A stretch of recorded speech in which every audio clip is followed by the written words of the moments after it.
Hi guys! For today's vlog, magluto naman po tayo ng adobong manok na may patatas.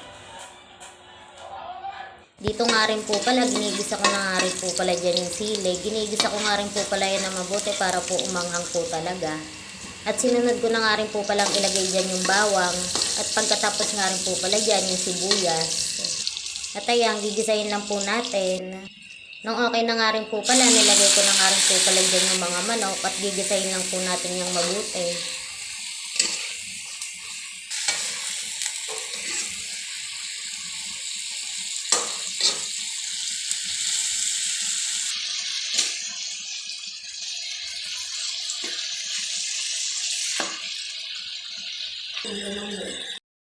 At nung nagisa na nga rin po pala dyan yung mga manok, nilagay ko na nga rin po pala dyan yung patatas at halo-haluin lang po ulit natin. Isang buong patatas nga lang din po pala ang ginamit ko dyan.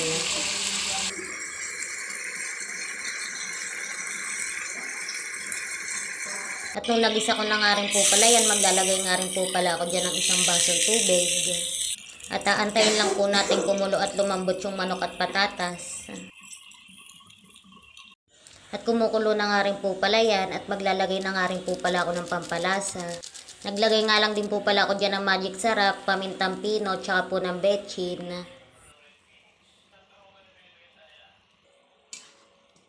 At halo-haloin lang po ulit.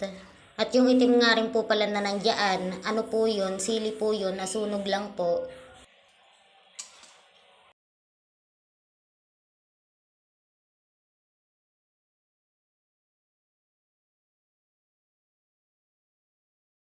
At maglalagay na nga rin po pala ako dyan ng toyo.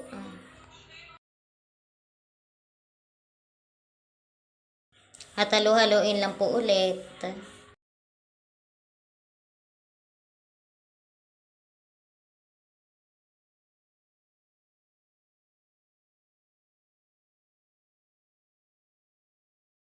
At nung kumulo nga rin po pala, nilagyan ko nga rin po pala dyan ng asukal para po matamis po na medyo maanghang ang lulutuin natin.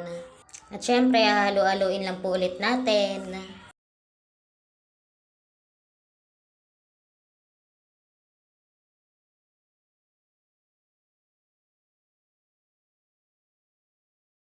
At maglalagay na nga rin po pala ako dyan ng suka. Sandali na nga lang din po pala at maluluto na po yan.